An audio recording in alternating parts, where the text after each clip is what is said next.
Hoje a gente vai fazer uma aula, mais ou menos tipo um seminário assim, mas nada formal. Vai ser uma conversa bem informal.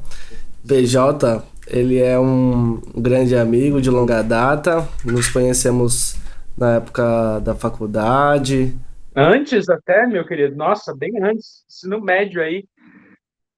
e e aí a gente tem um grande interesse em comum, que é a mitologia. E ele tinha me falado que gostaria de fazer uma, uma pesquisa e compartilhar isso com as pessoas. E é isso que a gente vai fazer hoje aqui. E queria que você se apresentasse um pouquinho também, falasse a sua formação, os cursos que você fez e um pouquinho da sua história também, para quem não te conhece. Ah, meu nome é Pedro, eu sou formado em cinema e audiovisual. Desde pequeno eu sou, por causa da minha mãe, eu sou apaixonado por cinema, né? Tipo, ela me apresentou ao mundo e aí, quando a gente tem um olhar infantil, a gente não, quer dizer, fica tudo no nosso subconsciente, né? E aí a gente às vezes não tem, a gente sabe que a informação tá lá. Mas essa magia que o cinema tem, que é muito bacana, né? Porque, tipo, a gente entende as coisas, mas não entende. Isso que é fantástico, né? E aí, o que que aconteceu? Eu sempre fui apaixonado por isso, por essa magia. E aí, quando você vai e começa a estudar cinema, você começa a perceber que essa magia não tá lá por acaso. E aí, isso que é maravilhoso. Você fala, ai, nossa, porque eu vou estudar cinema, e aí as coisas vão perder a graça, e eu vou saber, mas não, é muito interessante porque você aprende que tudo aquilo que te encantava quando você era criança não tá lá por acaso. E que tem uma técnica, e que tudo aquilo ali foi pensado. Então, é uma redescoberta. Você descobre o cinema de uma outra forma e de uma forma que eu acho que vai de encontro com a quarta função do mito que o Joseph Campbell fala, que é a função pedagógica, que é a mais importante, na opinião dele, que é exatamente através dos símbolos você consegue entender as mensagens e trazer essas mensagens para você. E isso que eu acho que acabou que eu descobri que eu gostava dentro do cinema na faculdade de cinema, mas é isso que eu sou apaixonado, como o cinema consegue te colocar novas ideias, fazer você refletir sobre as ideias que você já tem, e aí você muitas vezes muda elas ou aperfeiçoa elas, que é a jornada do herói é isso, né? A gente se aperfeiçoar a cada dia, né? E pelas crises e pela morte, entre aspas, metafórica que você tem que ter às vezes, né? Porque a gente é como se fosse uma planta, e a planta para crescer, o que a gente precisa fazer às vezes? Podar ela, né? E aí, às vezes, a vida poda a gente, e aí a gente às vezes está naquele. Nossa, principalmente na situação que a gente está vivendo, e aí você encontra no cinema também um refúgio e um lembrete de que você não está sozinho. Porque, como os cinemas são sonhos, sonhos são inconscientes. E aí a gente percebe que a gente não está tão sozinho porque as pessoas sonham as mesmas coisas. Então você fala, nossa, eu tô mal, mas olha só, olha o reflexo do que está sendo produzido no cinema atualmente, nessa época que a gente está vivendo. Também é isso, é um reflexo das pessoas. As pessoas, ninguém está muito bem, né? Todo mundo quer fugir da realidade. WandaVision, né? Outra realidade. Ela cria uma realidade em que está tudo bem e que a gente sabe que não está tudo bem. O mundo lá fora está um caos. O mundo lá fora está um caos no WandaVision. O que ela faz? Ela muda a realidade, que é o que todo mundo, no final das contas, queria fazer, né? Se a gente tivesse poder de, vamos mudar a realidade. E o WandaVision é literalmente uma materialização disso, né? Ela cria uma realidade em que tudo está bem. Só que aí, na verdade, não tá, né? Essa é a pegada da história.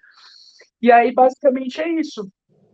Isso me aproximou do cinema. Quando eu mergulhei, eu falei assim, nossa, aí já me levou para filosofia, porque tá tudo interligado, cara. Isso é a coisa mais fantástica do mundo. Cinema não pode ser cinema se não for pela literatura, se não for pelo romance, se não for pela música, se não for pelo teatro, porque o cinema também é uma extensão do teatro, né? E é isso, basicamente. E aí a gente meio que se conheceu e se começou a ficar amigo por causa de tudo isso, né? De passar essas mensagens e essas histórias e essa nova maneira de se contar mitos, né? Você falou de Joseph Campbell, você falou de Jornada do Herói. E talvez algumas pessoas que estejam assistindo isso não estejam tão familiarizadas assim. É, não sei se por onde que você quer começar, mas já tendo começado, tipo, eu acho que é importante a gente contextualizar, né? Então, não sei se você quer começar pela por que que o mito é importante, ou onde o mito surgiu, ou quem é que você vai falar, tipo, quem é Joseph Campbell, quem que é esse cara, o que é mito, afinal das contas. Pro Joseph Campbell, que é, na verdade, o Joseph Campbell, ele é um história, tipo, ele é um estudante, né, de mitologia. E o que ele reparou, tipo, em todos os estudos, todos os anos e todos os livros que ele escreveu, é que de toda a mitologia ela meio que segue um padrão. E aí ele fez O Herói das Mil Faces, que é o livro que fala sobre o monomito, que é o que ele acredita, que é tipo, basicamente, vamos pensar que o monomito seria. Eu costumo pensar que o monomito é como se fosse a primeira jornada do herói a ser descoberta, entre aspas, porque se a jornada do herói é uma vivência, então não pode ser descoberta, certo? Eu acho que ela pode ser trazida para a luz, mas não tipo, não existia, tá ligado? Tipo, a gente só tem consciência agora do que é. Ela não foi inventada, né? Ela foi descoberta. Isso. E aí, basicamente, para o Joseph Campbell, essa é a parte que eu gosto muito, a mitologia ela pode ser tida como a canção do universo, que é tão enraizada no nosso consciente coletivo que a gente dança ao som dela mesmo sem saber o nome da melodia. Isso é uma coisa que ele fala. E o herói, propriamente dito, é alguém que deu a vida dele por algo maior ou diferente dele mesmo. Tipo, isso é o que você pode, né, concluir que é o herói no monomito, né, na mitologia. E aí, dentro disso, você tem a possibilidade de ter o herói físico, e aí é mais fácil, por isso que eu gosto da questão do cinema, porque você consegue exemplificar isso de uma maneira bem mais fácil. O herói físico, então, no caso, ele pode ser tipo o Frodo, do Senhor dos Anéis, né? Ele recebe o chamado da aventura, olha, tem esse anel aqui, que ele representa todo o mal e você precisa destruir, porque senão a humanidade está perdida. Uou! E aí ele vai lá para Mordor para, né, destruir o anel. E você tem o herói espiritual, que é o herói que ele não faz, ele não tem muito a ação, mas ele vai mais pelo conhecimento, que é o caso do mestre Yoda, por exemplo, do Gandalf. É que o Gandalf também entra como mentor, né, já que o protagonista da história é o Frodo. Mas vamos para um mentor, para um herói espiritual muito conhecido, Jesus Cristo. Jesus Cristo é um herói espiritual, né? Se você for parar para analisar. E aí dele a gente já pode ver esse arquétipo do Messias sendo formado. Então, hoje em dia, você vê vários heróis com o mesmo perfil que Jesus Cristo tem. Exemplo, o Super-Homem. O Super-Homem foi enviado. Aliás, o Super-Homem ele pode ser visto tanto como Messias como um imigrante, porque ele veio de outro planeta, né? Então, você pode ter uma análise do Super-Homem como um imigrante. O que é muito interessante, né? Considerando que os Estados Unidos é um país extremamente imperialista, tem aquelas políticas contra imigrantes, então é muito interessante que eles mesmos fazem essa crítica com eles mesmos, né? Fazendo um paralelo com a canção do universo, no Senhor dos Anéis, o Silmarillion conta a história da origem da Terra-média, né? A Terra-média foi feita pelo Ilúvatar, acho que esse é o nome do deus da Terra-média, e ele fez a Terra-média a partir de uma música. Não sei se o Joseph Campbell usou essa analogia de propósito, porque ele é muito fã de. porque ele é muito fã de Tolkien, mas faz total sentido, tá ligado? Então eu achei bom mencionar isso. E o mito para o Joseph Campbell nada mais é do que um sonho. E o sonho, ele se forma no subconsciente, certo? Então, se você for ver, mais ou menos, o mito eu acho que é onde os sonhos, isso eu vou pegar para mim, tá? Não foi o Joseph Campbell que falou. O mito, para mim, é onde todos os sonhos se encontram, tá ligado? É onde você tem o inconsciente coletivo materializado, ou no livro, ou na música, ou no filme. E aí, nesse filme, você tem vários métodos de contar a história, né? E um deles é utilizando do recurso da jornada do herói e do monomito, né?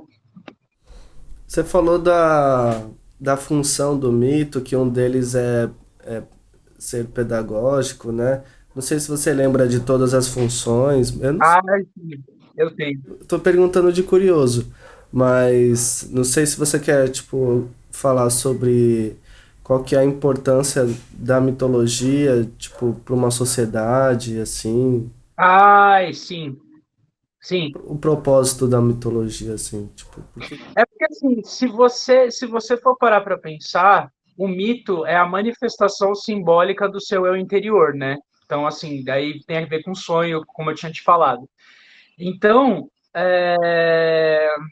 a importância a importância do mito, ela tá nessa questão do seu desenvolvimento como pessoa e em fazer você entender o seu interior, né? Então, tipo assim, uma analogia que é bem fácil de você entender esse mergulho em si próprio. Quando toda vez que o herói ele enfrenta, isso é muito clichê nos filmes, né? Eu vou dar o exemplo de Star Wars porque é muito fácil.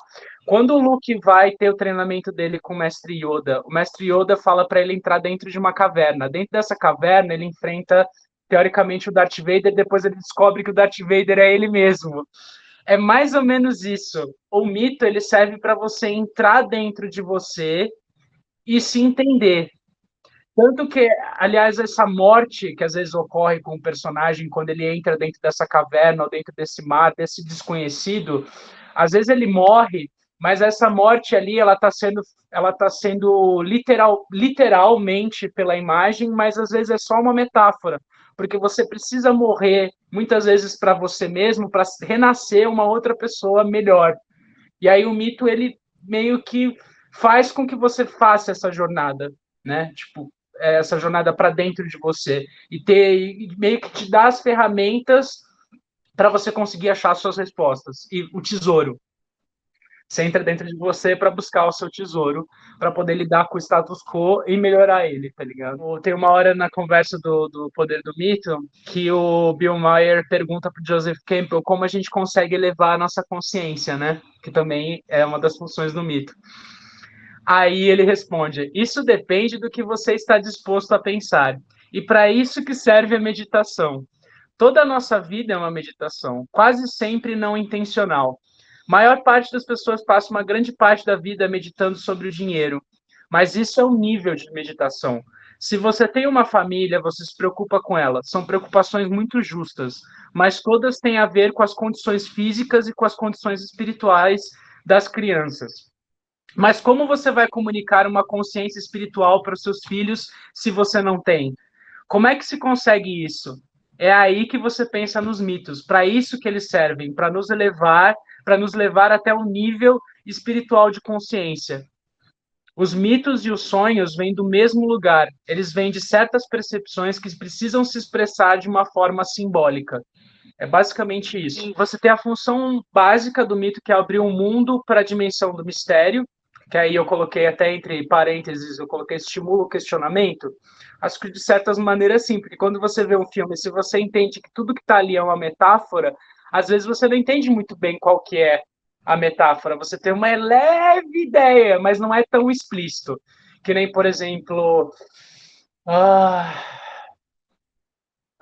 por exemplo, o Voldemort no Harry Potter. O Voldemort é uma metáfora ao nazismo. O Voldemort é o Hitler, sabe? É tipo isso, é uma representação. Às vezes a representação, o símbolo tá claro, mas às vezes ele não tá. Às vezes você precisa dar uma pesquisada maior para entender o que aquela magia significa, tá ligado? Que nem o que eu te falei sobre o Cronos. O Cronos, eu nunca tinha parado para pensar nisso. O Cronos é um dos principais deuses da mitologia grega. Ele é o deus do tempo. Então, eu não sei se você tinha gravado isso, por isso que eu estou repetindo. Então, ele é o Deus do tempo. E o tempo, ele nos permite criar coisas. Só que o tempo também destrói. Por isso é que o Cronos come os próprios filhos. Ele cria, ele dá a vida, ele cria a vida e depois tira. Que é o que o tempo também faz. Né? O tempo, ele dá a vida e tira a vida, né? E aí tem essa função básica de abrir o mundo para a dimensão do mistério. Aí depois vem o aspecto cosmológico do mito, ver o mistério tal como se manifesta através de todas as coisas, de modo que o universo se torna uma espécie de imagem sagrada. Isso é muito legal também, porque as pessoas colocam sempre. Isso a gente pode puxar também um pouco para a questão espiritual, né? Eu acho que pela nossa religião, o que, que a gente faz sem querer, né? Que essa é uma crítica do Joseph Campbell também, se você for parar para pensar na questão espiritual oriental e indígena. A gente sempre está olhando para o sagrado fora. O divino está fora, o divino está em outra dimensão, o divino é um Deus que fica em cima das nuvens, não está aqui.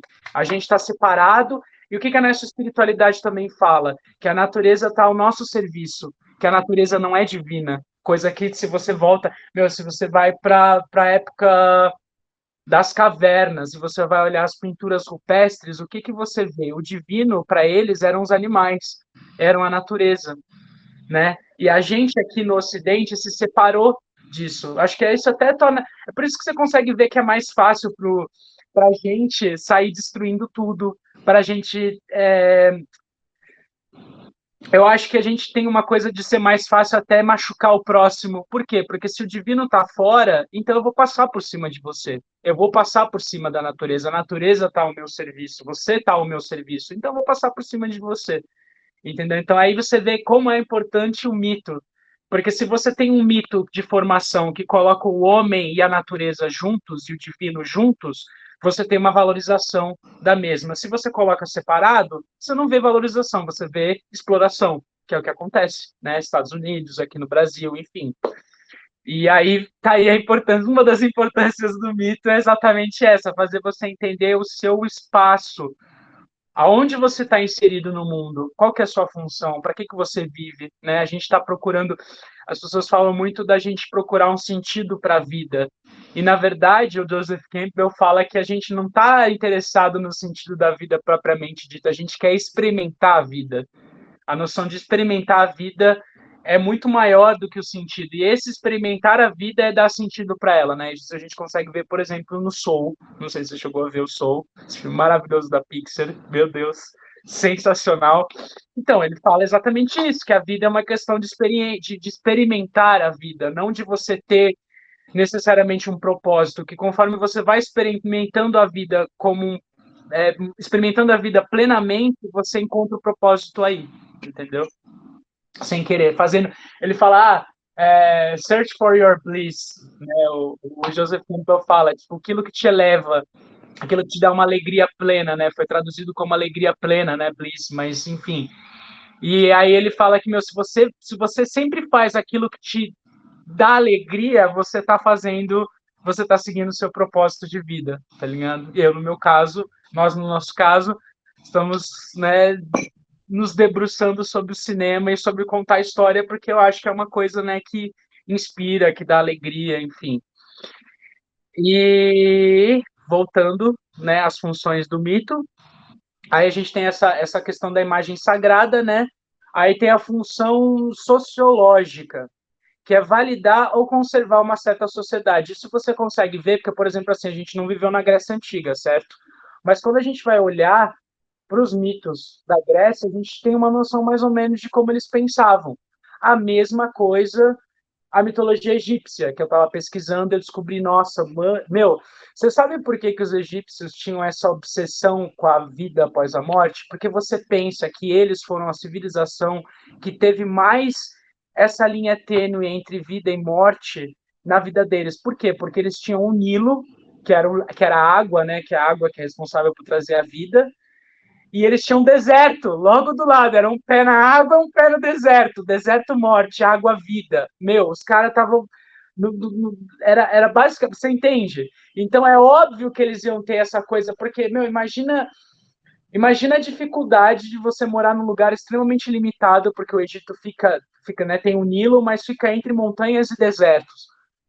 Você entende? Então faz tudo. Daí quando você começa a entender, você começa a estudar os mitos, você vê que estudando os mitos, você também automaticamente você está estudando a história. Porque se o mito é uma manifestação do inconsciente, você está olhando para o inconsciente daquelas pessoas que viveram aquela situação de morar no Nilo e ter poucos recursos, mas ao mesmo tempo desenvolver uma agricultura ferrada. Tem essa questão da união com a natureza, porque o Egito era uma teocracia, né? Só que eles viam sagrado nos animais, diferente de nós ocidentais, né? E, e aí você tem, através dos mitos egípcios, essa confirmação do que o Joseph Campbell falou da função sociológica, de você consegue ver como é que era o perfil, como é que viviam essas pessoas sem necessariamente ter olhado para a história propriamente dito, só através dos mitos, entendeu? E aí, a quarta função do mito, que é essa que é a mais interessante para nós, que é a mais interessante para o Joseph Campbell também, é a função pedagógica. Que é assim, tipo, os mitos, eles respondem à pergunta: como viver a vida humana sob quaisquer circunstâncias? Porque o que você tem no mito? Você tem circunstâncias, você tem o seu herói lindo, maravilhoso lá, que parte para a linda jornada dele, e você tem as circunstâncias que são apresentadas a ele. Então, toda vez que você vê um filme ou você lê um livro, você está saindo de você e vivendo outras vidas. Por isso que é um exercício de empatia.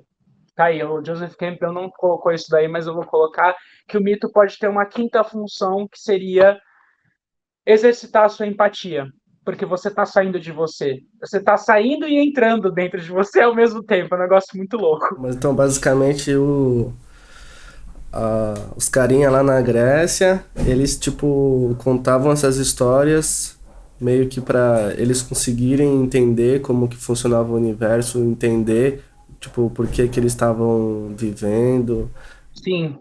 uma maneira deles...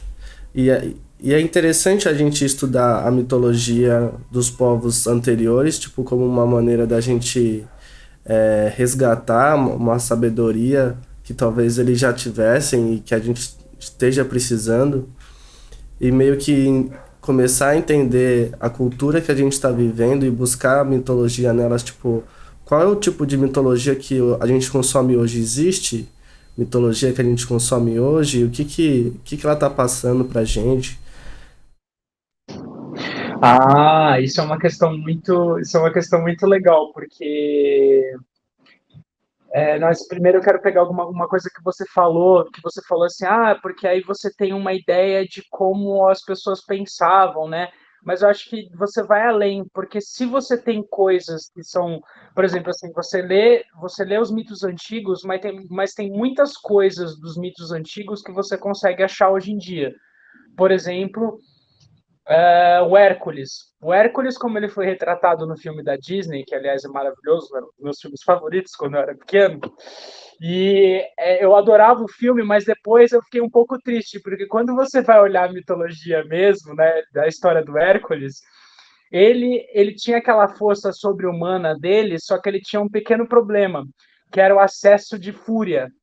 Então, assim, era bem trágico até, porque assim, você vê o filme da Disney, ai, que lindo, ele fica com a Megan, ele sacrifica no final, e tem aquele final lindo, maravilhoso, ai, o herói, aquele que...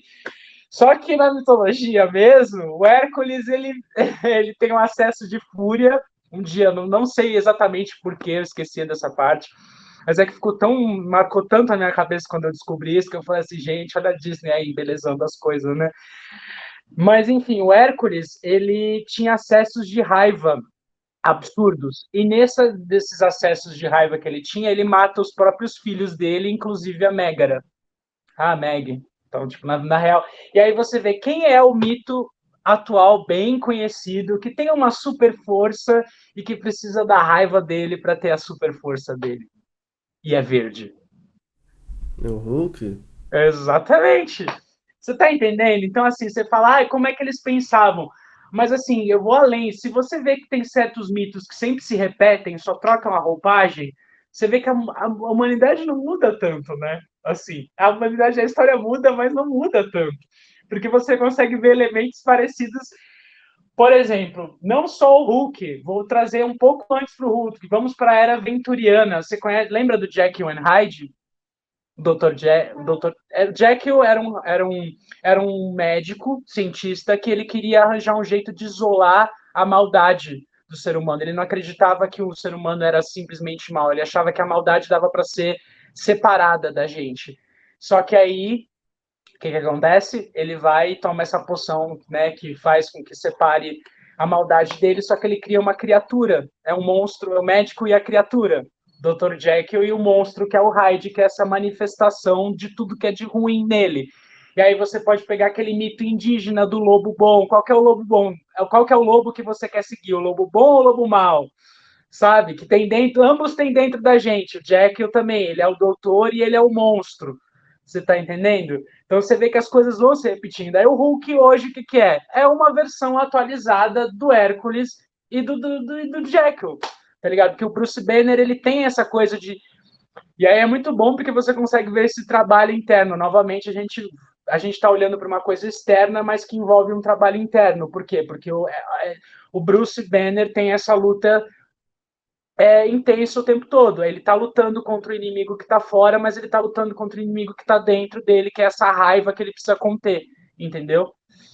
Então é basicamente isso. Então você vê que tem um padrão nos mitos, né? Por isso que o Joseph Campbell acreditava no monomito, que veio, tipo, que é uma coisa só que estimulou todas as outras, porque faz sentido, né? E aí isso é uma coisa muito bonita também, porque isso mostra que o ser humano não tá tão distante, né, do que a gente, você não está tão distante de mim, eu não estou tão distante de você, a gente não está tão sozinho, a gente vem no mundo sozinho, a gente vai sozinho, mas não é bem assim, né?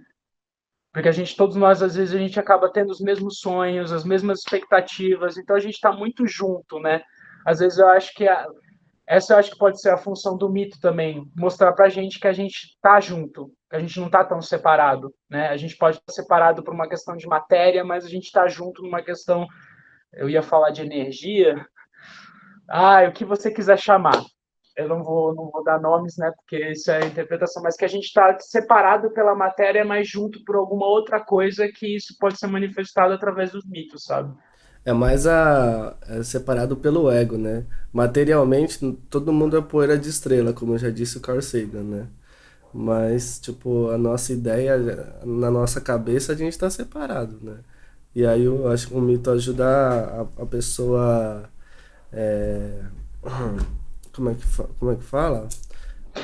E deixa eu te falar uma coisa muito importante, que, né, que já vai, sem querer puxar sardinha para nossa área, sem querer puxar sardinha para nossa área, mas o Joseph Campbell falou uma coisa que eu concordo muito plenamente. Ele fala que a função do artista é a mitologização do ambiente e do mundo. Cara, eu achei isso maravilhoso, porque sem querer é o que a gente acaba fazendo, né? Que ele fala que Deus é uma esfera inteligível, digamos, uma esfera conhecida pela mente, não pelos sentidos, que tem o centro em todo lugar e a circunferência em nenhum lugar. E o centro, meu caro, fica bem aqui onde você está sentado, e o outro fica bem aqui onde eu estou sentado. E cada um de nós é a manifestação desse mistério. Sem querer, aí, ele acabou de falar que a gente está unido sem estar unido. Então, tipo, você entende? É como se. Ah, é literalmente, ele quis dizer literalmente que nós somos uma manifestação da mitologia, né? Como um todo. Só que a gente não está separado, porque o centro é eu e o centro pode ser você também. E aí isso você consegue ver através dessas histórias, né? E tem uma parte muito, nossa, cara, essa parte aqui porque ele foi uma pessoa, o Joseph Campbell é uma pessoa que ele dá um bug na minha cabeça, porque assim, ao mesmo tempo que ele é completamente ateu, ele é uma pessoa extremamente espiritualizada. Um negócio muito louco, né? Mas eu já tive uma psiquiatra que me falou que paradoxos existem, então, né? E aí, tem uma parte da entrevista dele com o Bill Maher que ele fala uma coisa que, nossa, gente, não sei quanto a vocês, mas eu preciso muito dessa coisa de um otimismo não fake, sabe? E o otimismo que ele me passou lá na entrevista dele com o Bill Maher em 1983 é o seguinte: tem uma hora que ele fala sobre um policial que vai salvar um cara que está prestes a se matar. E o cara vai se jogar e o policial, não sei se você lembra disso. E aí o policial ele vai em cima do cara sem pensar, é completamente irracional. Ele simplesmente vai atrás do cara e puxa o cara. Só que nisso que ele vai puxar o cara, ele poderia ter caído junto também, só que ele nem pensa nisso. E aí perguntam para ele, para esse policial, por quê? Como? Você ia morrer, tá ligado? Aí o policial responde: se eu tivesse deixado o rapaz morrer, eu não viveria. Aí o Joseph Campbell pergunta: como isso é possível? Aí ele responde: a resposta do Schopenhauer é que esse é o avanço da percepção metafísica de que você e o outro são um só. E a separação é apenas um efeito das formas temporais de sensibilidade, de tempo e de espaço. E a verdadeira realidade está nessa unidade com todas as formas de vida. É uma verdade metafísica que a pessoa percebe espontaneamente, pois é a verdadeira realidade da sua vida. Você entende? Aí no final das contas é sempre bate na mesma tecla, tá ligado? Que o mito é isso, é a nossa união através dos símbolos, através dos sonhos e como eles nos ajudam a entender o nosso espaço e a nossa função entre aspas nesse mundo, sabe? Eu imagino que várias pessoas que assim, tem um bocado de pessoas, eu espero que esteja crescendo, de pessoas que assistam esses conteúdos, né? Especificamente esse que a gente esteja fazendo também. E eu imagino que essas pessoas queiram fazer produções audiovisuais e tal. E de acordo com o que você está falando, o mito tem essa função de. Tem todas essas funções. E, por exemplo, se uma sociedade ela tem certas deficiências, e a gente pode apontar N deficiências em nossa sociedade atual, a gente consegue meio que olhar para trás e pensar quais eram as necessidades das sociedades anteriores e quais foram os remédios que os mitos foram para atender essas necessidades. Então, por exemplo, o que eu quero dizer para você é, tipo, o que que a gente pode, por exemplo, fazer hoje, já que como artistas audiovisuais, a gente hoje tem a capacidade de fazer mitologias. Então as pessoas elas vão assistir esse vídeo para escrever um roteiro e tal. Então elas podem participar da criação coletiva da mitologia atual. E elas podem fazer isso para atender as necessidades atuais, certo? Mas isso é a maravilha disso, às vezes, a partir do momento que a pessoa começar a escrever uma história, ela já está fazendo isso inconscientemente. Ela não está nem sabendo disso, mas ela já está. Porque quando você cria uma história, você já está mergulhando no subconsciente, você já está mergulhando no sonho. Então você já está meio que já mergulhando no inconsciente coletivo, porque você está inserido na sociedade, não tem como separar o homem da sociedade, entendeu? Então essa é a magia que a pessoa, às vezes, sem querer, só quando ela está com vontade de contar uma história, ela pega uma folha de papel, por isso que não existe essa separação. As pessoas falam, eu não sou artista, eu não posso desenhar, eu não posso escrever. Meu, você pode, qualquer um pode, porque você tem sonhos, todos têm sonhos, e a arte surge dos sonhos.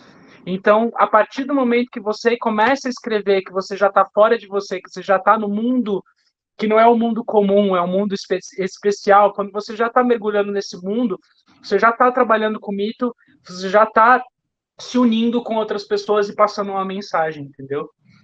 Agora, que é interessante você entender, você ter, porque aí quando você estuda a mitologia, você começa a entender quais ferramentas eu vou usar então para contar essa história. Qual é o tipo de magia que eu vou atrás? Você quer falar sobre um mago? Mas pô, essa magia, o que ela vai ter que magia que esse mago vai ter que vai ajudar a contar a história dele melhor? Que a magia vai ser também uma parte dele, talvez uma manifestação do subconsciente dele ou de um traço da personalidade dele, entendeu? É tipo isso. Por exemplo, eu vou dar um exemplo da questão dos óculos do Matrix.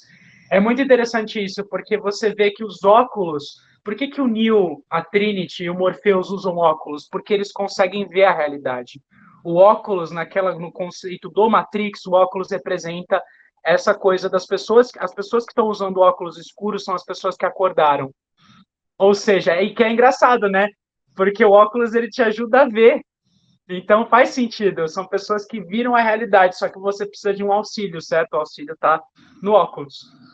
Então, assim, você não consegue ver a realidade sozinho, você precisa de alguém para te mostrar a realidade. Assim como Morpheus mostrou a realidade para o Neo, né? Outro paralelo que eu preciso fazer, me desculpa.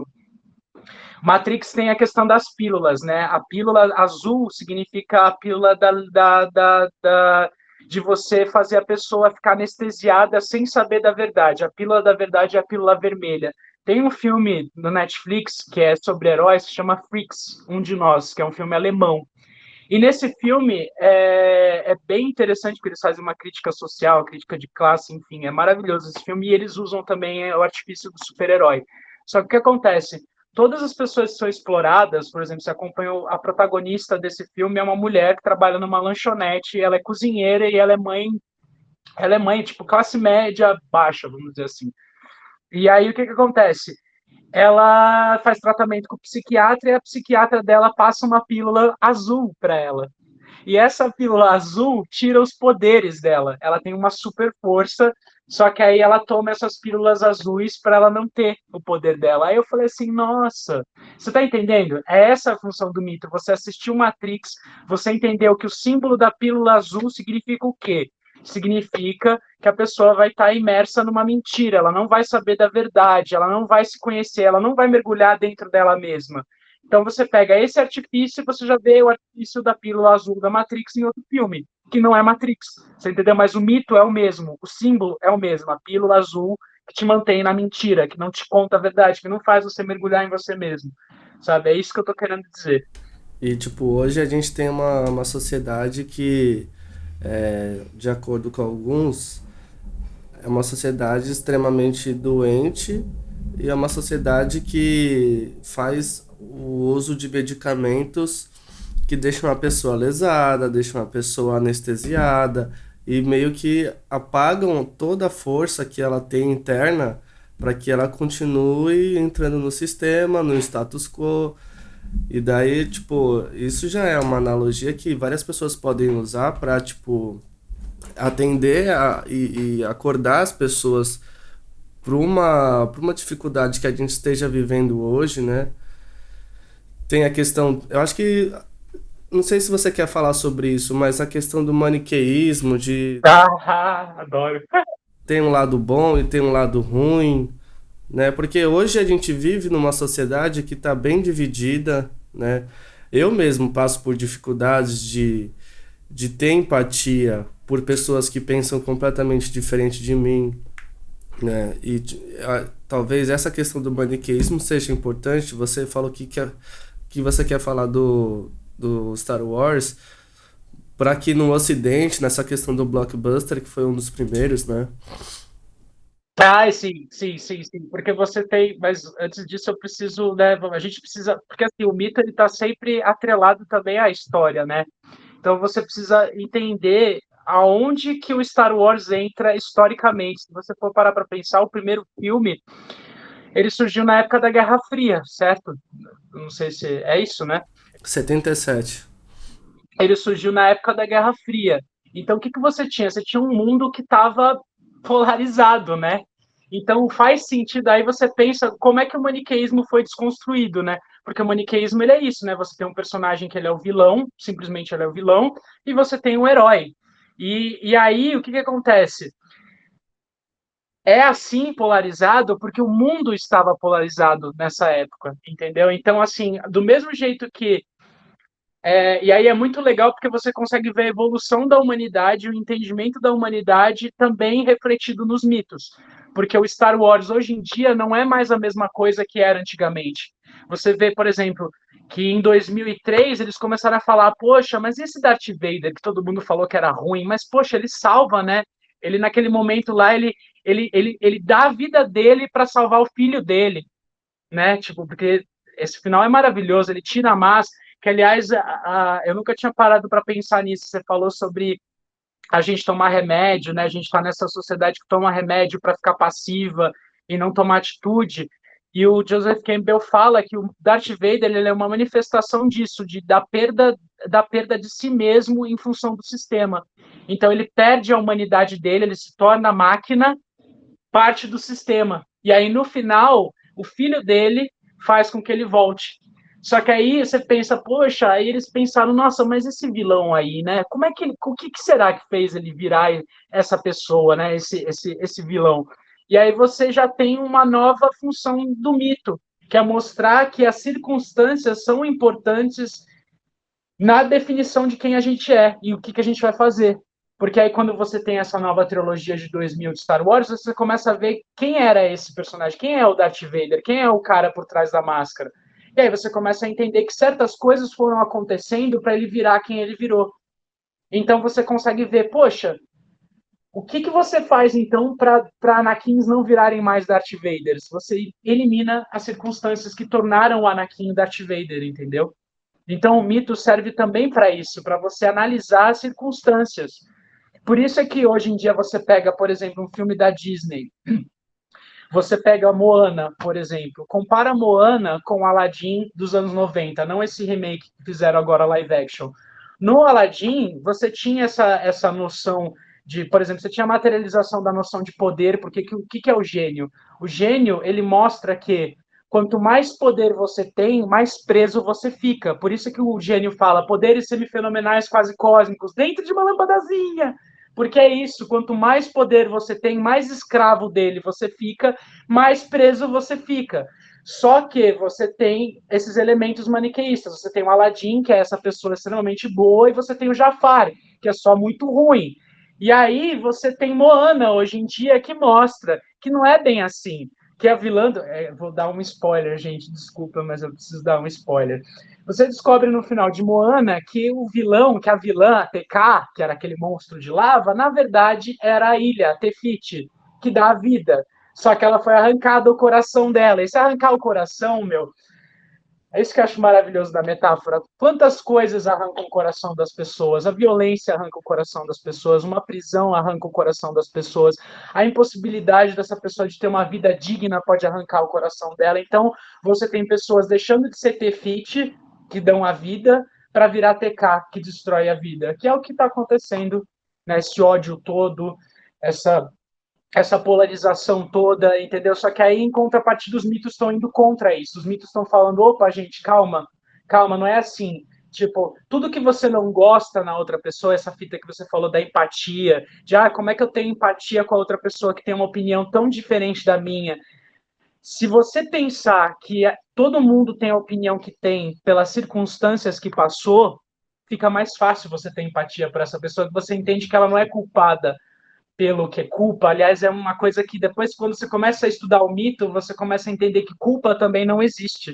O que existe são circunstâncias de ação e reação, né? Quase física, né?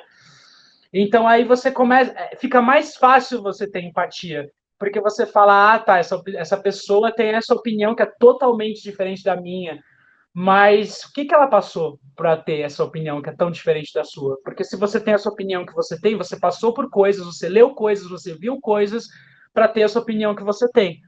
Entendeu? Então, em vez de abandonar essa cultura do cancelamento, que é ridícula, porque aí o que acontece? Quando você cancela a pessoa, ela vai piorar, ela vai ficar ainda mais, porque tipo, você vai falar, você não é bem-vindo. Você está entendendo? Aí a pessoa ela vai ficar mais imersa ainda nesse problema. Então, aquilo que fez você se afastar dela vai só afastar mais e não vai trazer para perto. Uma coisa que traz para perto é pergunta. Porque, às vezes, se você for parar para pensar, o que acontece? O nosso mundo impossibilita, às vezes, as pessoas de fazerem perguntas. Então, você tem sua vida, você nem tem tempo para pensar, você precisa trabalhar, você precisa estudar, você precisa botar comida na mesa dos teus filhos, você precisa botar comida na mesa da tua família, e aí isso você não tem tempo para pensar. E aí você não tem tempo para se perguntar. Então você às vezes fica imerso nessas ideias erradas simplesmente porque você não se perguntou por que eu estou fazendo isso? Por que isso é assim? Sabe? E essa é outra função do mito também, se você me permite dizer, é você perguntar, é você se perguntar por que as coisas acontecem. Por que as coisas são assim? Porque o ser humano ele funciona à base de imaginação. A gente, diferente de todos os outros animais da Terra, a gente é o único que consegue imaginar a coisa sem ela estar materializada. Tipo, a gente consegue pensar, vou fazer tal coisa. Aí você consegue ver aquilo na sua cabeça antes de você fazer. Os outros animais não têm essa capacidade. entendeu?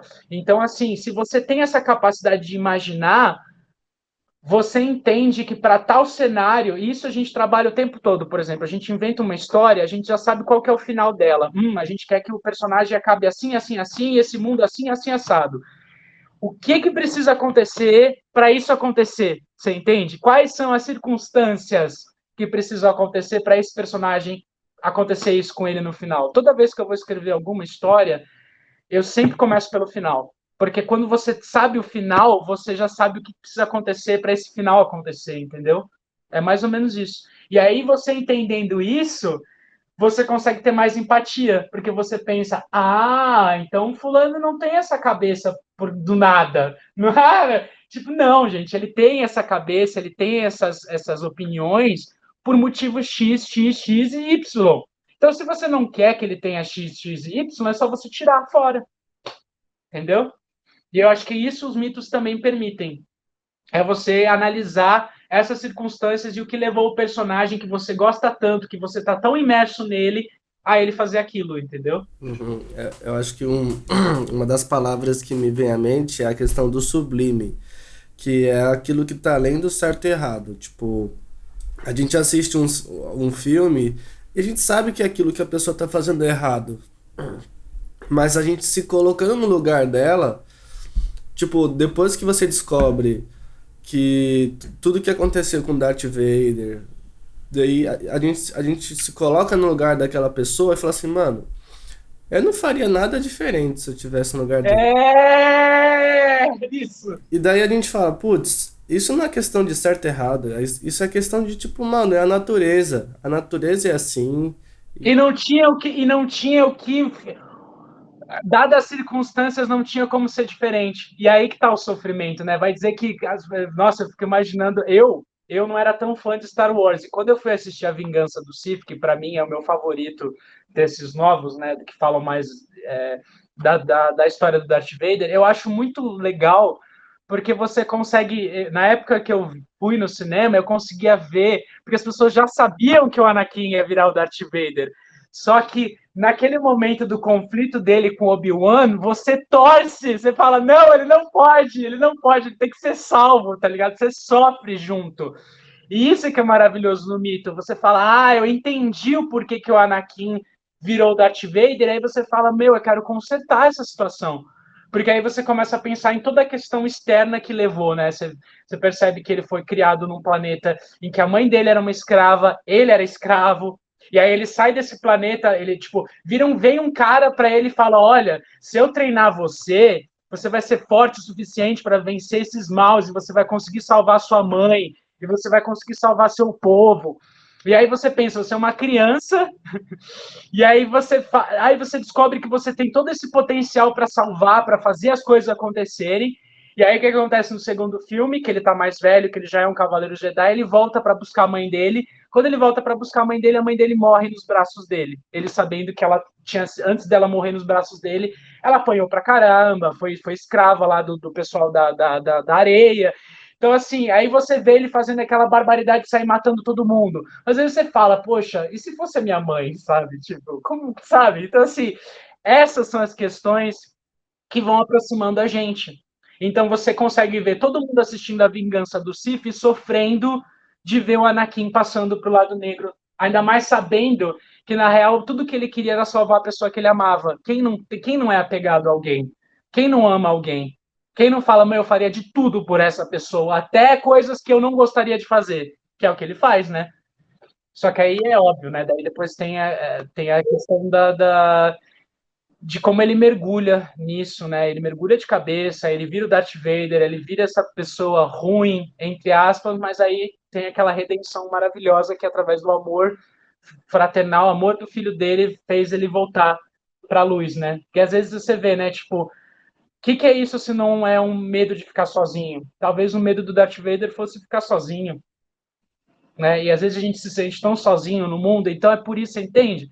As pessoas elas se aproximam, cara. O mito conversa com todo mundo, porque no final das contas tá todo mundo no mesmo barco. Uma das coisas que eu observo nos filmes do Nolan, né, que a gente tem o Inception, a gente tem teve esse último aí, o Tenet, Tenet, nossa, maravilhoso. e também tem mais um dele que eu não tô lembrando agora, Interestelar. Interestelar. E assim, eu vejo um padrão, principalmente no Interestelar e nesse último Tenet, que é uma questão de tipo, por exemplo, no Interestelar, ele acha que o que está acontecendo com ele ali é um fantasma. E aí, ele, conforme ele vai vivendo e passando pelas coisas que vão acontecendo, ele vai descobrindo que ele precisa conversar com a filha dele para salvar o mundo. E na verdade, ele era o fantasma. E que, tipo, então, no Tenet, ele também, ele tá vivendo ali, e ele tá vendo umas pessoas que estão parecendo que tá atrapalhando ele, e que estão, tipo, fazendo coisas que ele não tá entendendo, só que daí ele vai descobrir que essas pessoas é ele mesmo que tá, e quem ajudou ele, quem mandou o cara que ajuda ele, foi ele mesmo no futuro. É muito bom isso. E daí, tipo, a gente às vezes fica se perguntando, putz, por que que eu tô passando por esses percalços, assim, por essas dificuldades? Tipo, a vida não podia ser mais tranquila, sabe? E a gente vê que no futuro é a gente mesmo. Tipo, nós mesmos estamos fazendo isso pro nosso bem e que no fim das contas a gente vai entender que, putz, caraca, tudo isso que eu passei foi pro meu bem, tá ligado? Tipo, eu fui socado, massacrado, mas na verdade eu era só um pão que tava sendo sovado pra ficar fofinho no final. Né, eu acho que você está falando muito do desenvolvimento pessoal, né? Porque tudo no final das contas é essa. Porque o mito, né, quando você passa por essa metáfora de entrar dentro da caverna, entrar no mar desconhecido, entrar na água que você não sabe o que que é, no Interestelar é exatamente isso, é você entender que a solução está dentro de você, que o interno e o externo é a mesma coisa no final das contas, que não tem como você querer alguma coisa externamente se o seu dentro tá totalmente, sabe, fora de lugar. Primeiro você precisa colocar o seu interior no lugar para depois você ajeitar o externo, né? Que essa era a preocupação que eu ia te falar, que eu sou super a favor dos mitos de super-heróis, só que esse é o problema. Porque as pessoas não estão entendendo que o mito do super-herói não é de você procurar um salvador fora, é você encontrar esse salvador dentro de você. É você buscar o Homem-Aranha que existe dentro de você, o Super-Homem que existe dentro de você. Você tá entendendo? E no Interestelar é basicamente isso. Ele achava que a salvação foi o método do Nolan maravilhoso de mostrar pra gente, não, gente, a salvação não tá fora, tá dentro. Tá na humanidade. Não tá na gente se destruir, né? Porque a gente tá nessa fita de se separar, isso facilita a nossa destruição, a gente com a gente mesmo, sabe? E não é esse o caminho. Então o mito tá sempre batendo nessa tecla. Você precisa entrar dentro de você para melhorar, para conseguir fazer alguma coisa fora, entendeu? Vou dar um exemplo muito bom que eu assisti recentemente, assisti ontem para ter essa conversa com você e eu não tinha, gente, chorei pra caramba, né? Quer dizer, Up, Altas Aventuras, maravilhoso. É um filme que fala sobre uma jornada do herói, só que muito real. Tipo, a única coisa irreal do Up, assim, mais irreal, é aquele pássaro colorido que eles encontram na Venezuela, que ali eu acho que ali é uma. Eu acho, não pesquisei, eu tô falando pela minha opinião, eu acho que aquele pássaro ali representa a fé. O símbolo dele é a fé. E eu vou te dar um embasamento, é porque assim, eu não fiquei tão preso nisso, o que eu mais fiquei preso foi como eles. Porque, assim, na jornada do herói, antes da partida para o mundo desconhecido, você tem uma assistência, e essa assistência normalmente é feita por um mentor ou alguém mais velho, né? Gandalf, enfim, Yoda.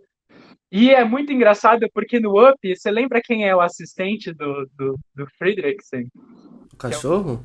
Não.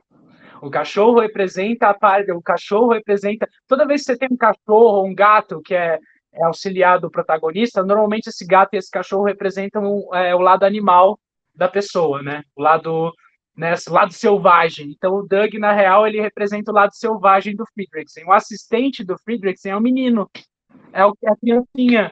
Exatamente. Então eles inverteram a jornada, eles inverteram a questão da jornada do herói, que você tem normalmente alguém mais velho, e na verdade no Up quem dá assistência pro Friedrichsen é o criancinha, que na real é quando ele olha para ele, pro.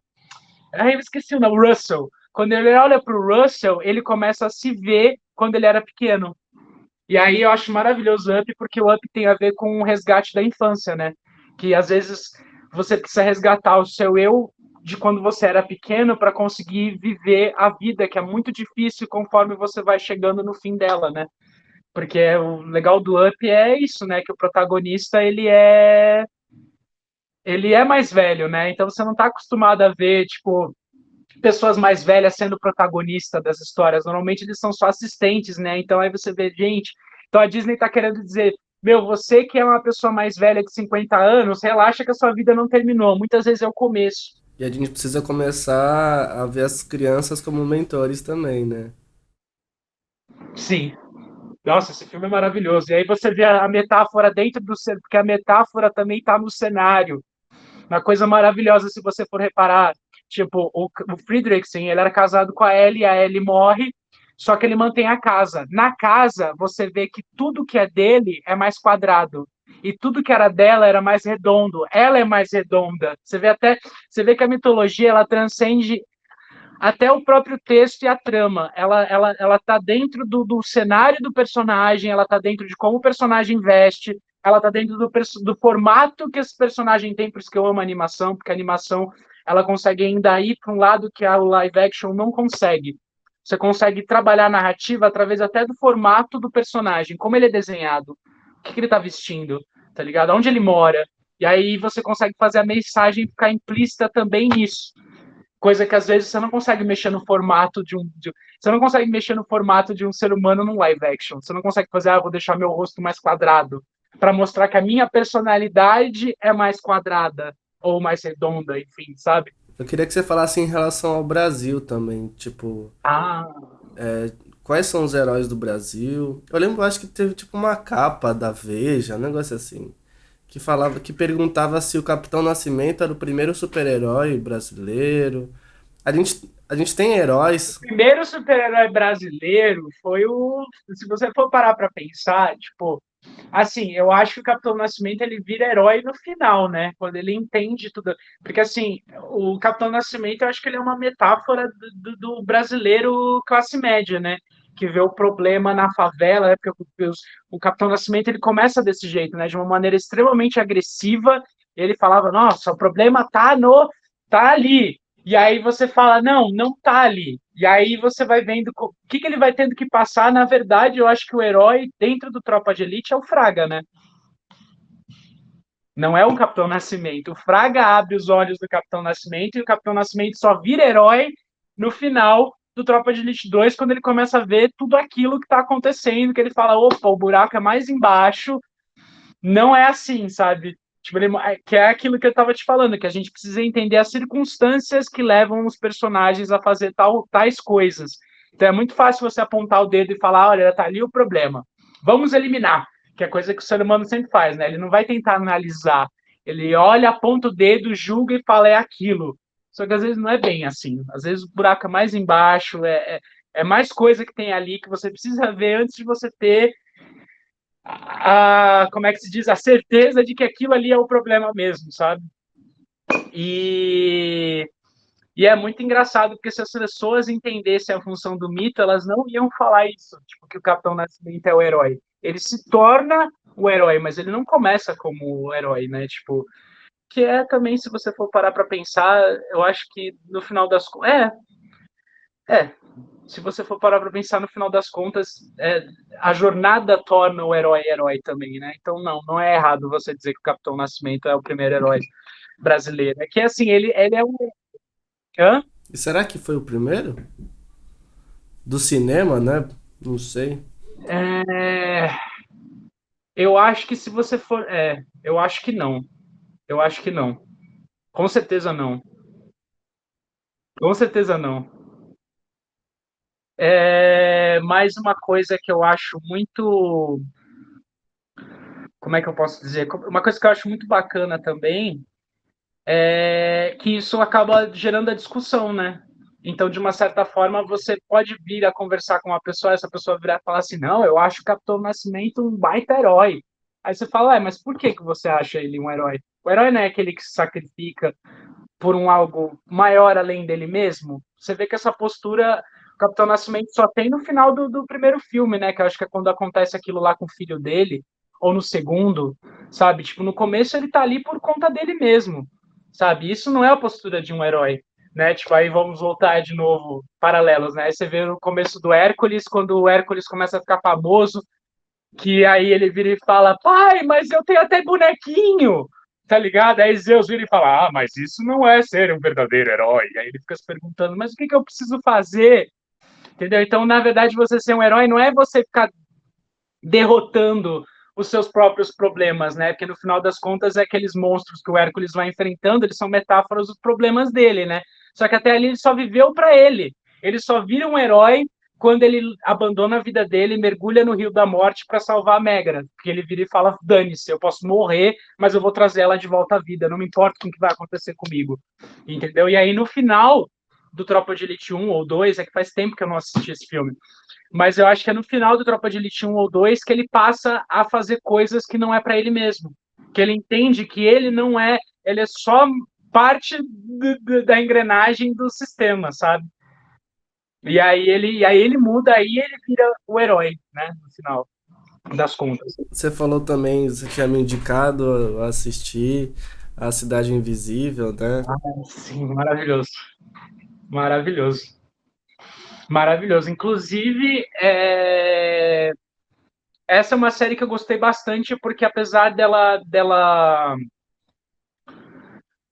porque ela segue essa questão de não ser maniqueísta também, né? Porque você tem a personagem que é a Cuca, né? Que teoricamente todo mundo vê ela como vilã, né? O Sítio do Pica-Pau Amarelo. Aliás, eu preciso falar uma curiosidade. Todo mundo às vezes as pessoas estão meio pé da vida, falam, ai, mas a Alessandra Negrini não devia ser a Cuca. A Cuca é um jacaré loiro. Como assim? Gente, a Cuca jacaré loiro é a invenção do Monteiro Lobato. A Cuca Mito, ela não tem aparência, ela é uma bruxa.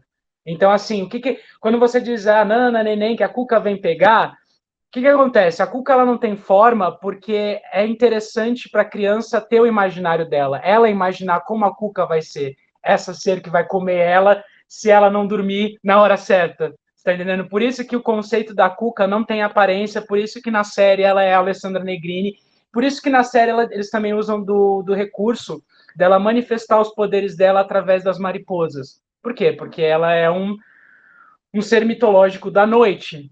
As mariposas são seres da noite. Então você está entendendo como tudo tá atrelado? E no final das contas você tem o personagem dela que não é nem vilã e nem herói, porque tem vezes que ela se porta como vilã e tem vezes que ela se porta como herói, né? Que no final ela serve como assistente pro herói principal, que é o policial lá ambiental.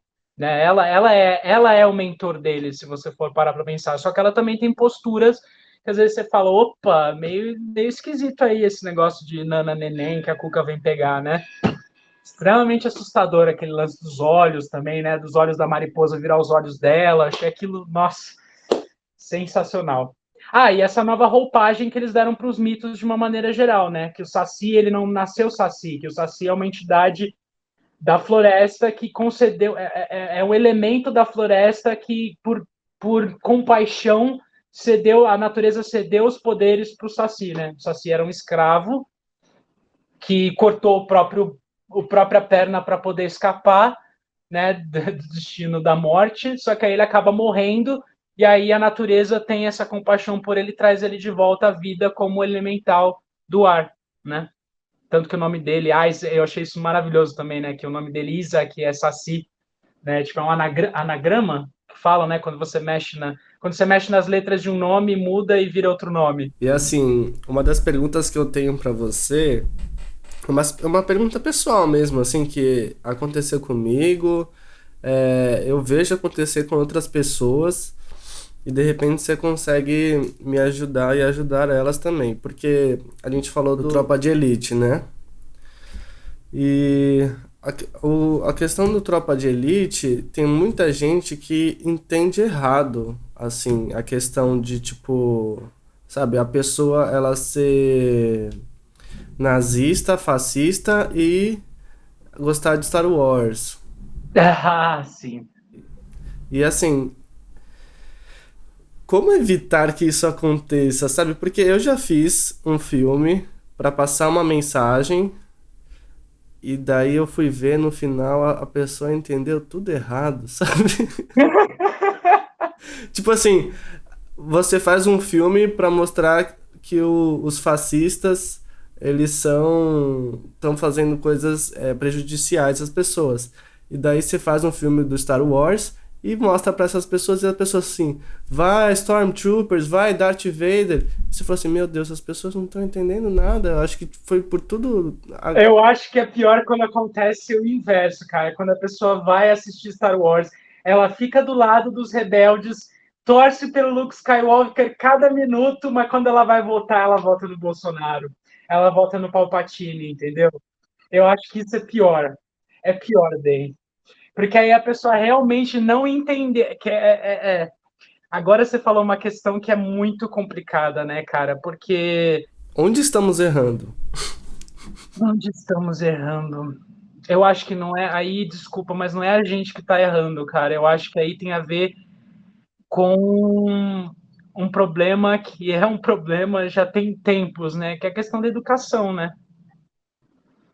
Tipo, a gente, por exemplo, você entender que um filme não é só porque, por exemplo, assim, é muito perigoso se você tem um consenso geral de que todo filme, seja ele blockbuster, seja ele Star Wars, Vingadores, é muito perigoso se todo. Você entende que para o sistema é muito perigoso se essas pessoas entenderem que quando elas estão vendo esses filmes, elas estão vendo metáforas e analogias. É mais fácil para o sistema se manter se eles acharem, se as pessoas, quando elas vão nesse filme, acharem que é só entretenimento, entendeu? E não levarem.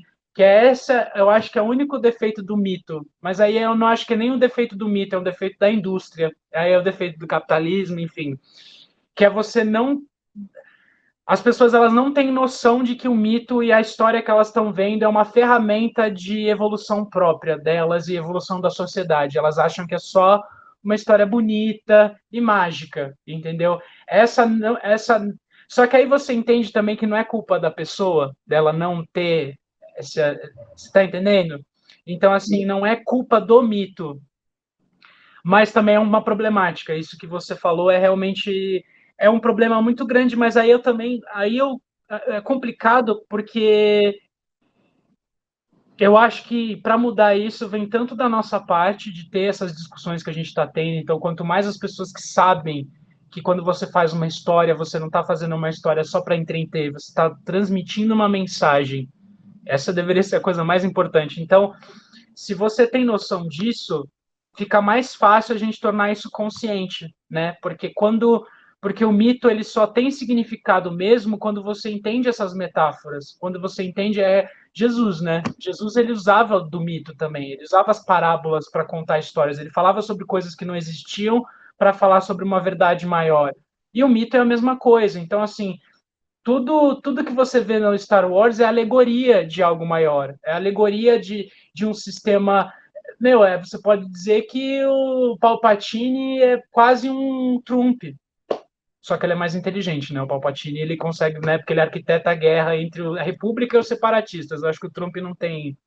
Ainda bem, né? Não estou reclamando, mas você entende? Então, assim, o que a gente precisa fazer como artista. Claro que isso não seria um papel só nosso, aí eu acredito, sempre vamos bater na mesma tecla, né, que o glorioso, acho que é Siddhartha Ribeiro, que é o nome de um neurocientista brasileiro, ele acredita, porque para mudar a realidade do Brasil, ele acredita só em duas coisas, em investimento em educação e tecnologia. E é basicamente isso, sabe? Tipo, a gente como artista, o que a gente pode fazer? A gente pode ter essas conversas que eu estou tendo com você, né? Fazer, tipo, ter eventos de cinema, mostras de cinema, estar conversando com as pessoas, perguntar o que elas entenderam, mas não só a gente. Aí entraria uma parte do governo também, do sistema, de ter uma educação em que as pessoas consigam enxergar essas coisas, sabe? Enxergar que um filme não é só entretenimento, que um filme não é só sair da realidade. Na verdade, quando você está saindo da realidade do filme, você está entrando na realidade, só que é outro tipo de realidade, porque todos os mitos falam de uma verdade só, entendeu? Só que aí a gente precisa dessas ferramentas para as pessoas entenderem qual que é essa verdade, entendeu? Que está sendo passada naquele filme. Para não acontecer mais isso, para elas não ficarem, não irem assistir Star Wars e ficarem do lado dos rebeldes, mas quando for para decidir a política, entendeu? Votar entendeu?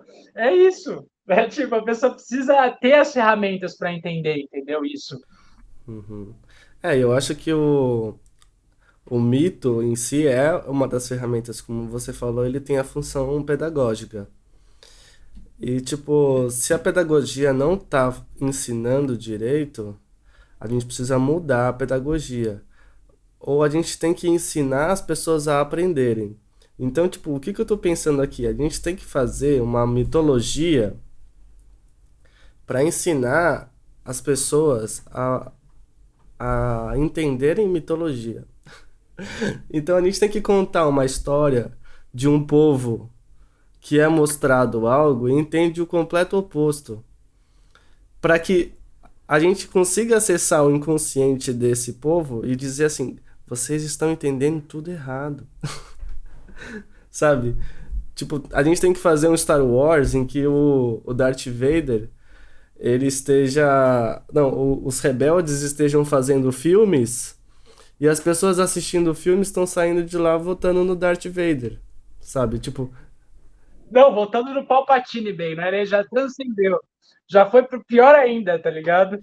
e tipo, galera, é isso que tá acontecendo, tipo, e isso cabe pra nós e pra todas as outras pessoas que estejam assistindo, todos os artistas. A gente tem que, tipo, eu acho que ensinar que vocês estão entendendo errado e aprendendo errado, né? Tipo, porque não tem cabimento mesmo, assim. Mas você sabe que eu acho que o mais urgente, eu entendo isso que você falou, mas eu acho que eu vou. E isso que é, meu, por isso é que eu vou exaltar. Gente, é maravilhoso.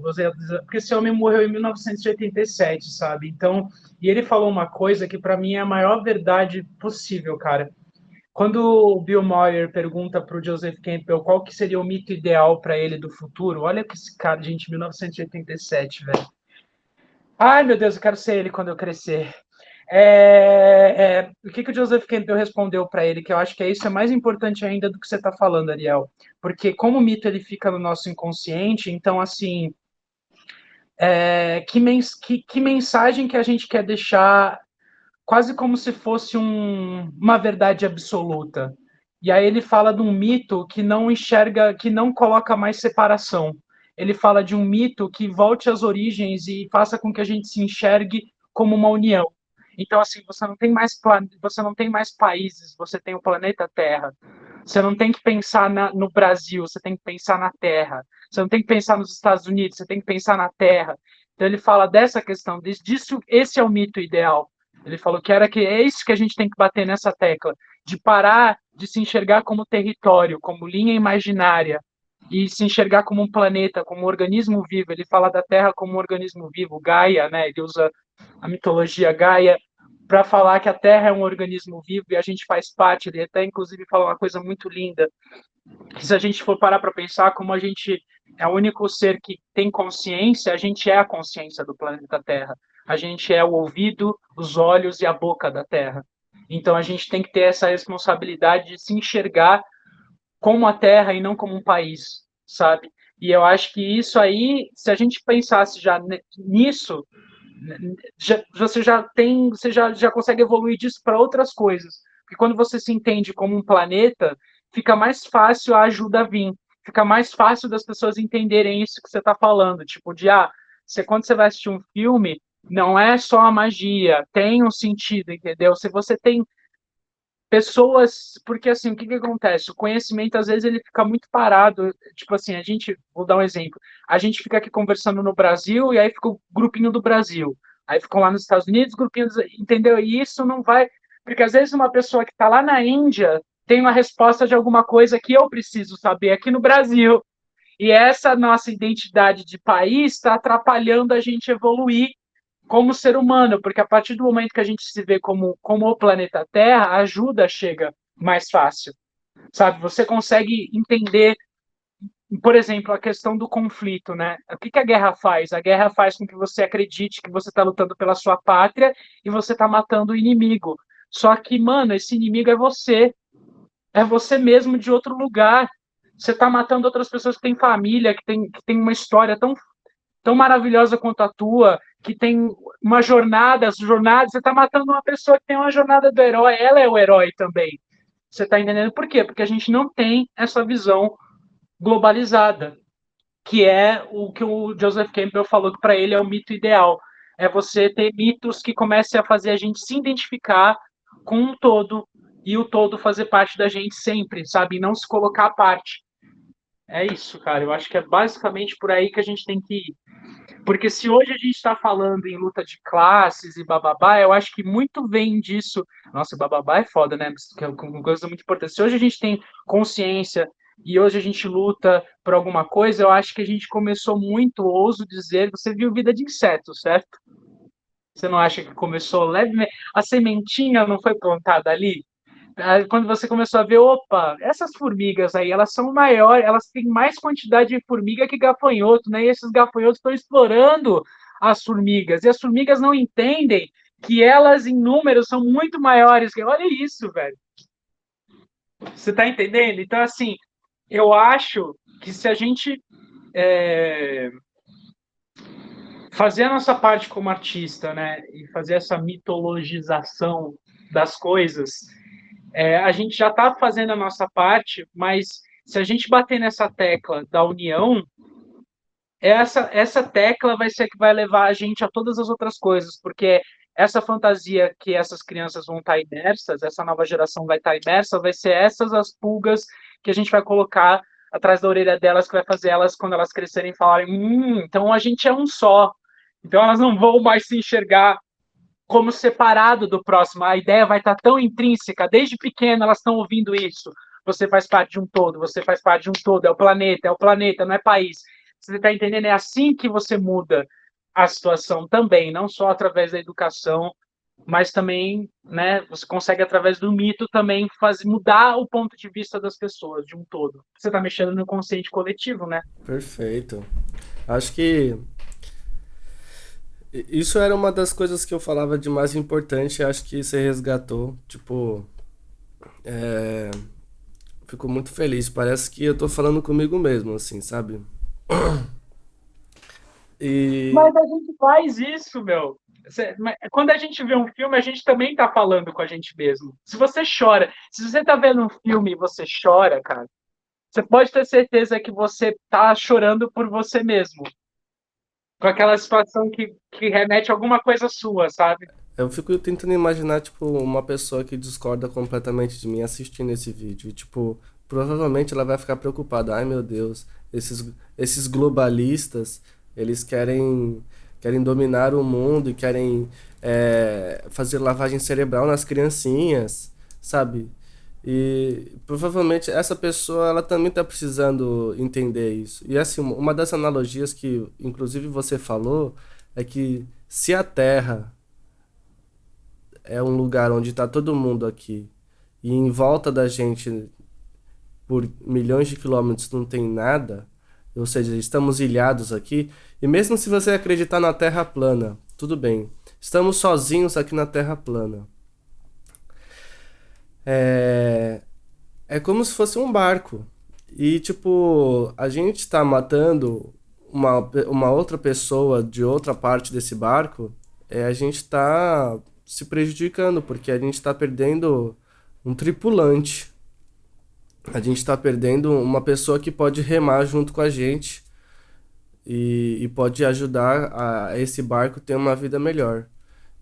Tipo, o ser humano é um dos recursos mais é, ricos que a gente tem Então, tipo, um ser humano é capaz de criar foguetes que vão para Marte, para Plutão e Deus lá sabe onde. E a gente está desperdiçando isso e fazendo com que pessoas não utilizem todo esse potencial para o nosso bem coletivo é um desperdício, né?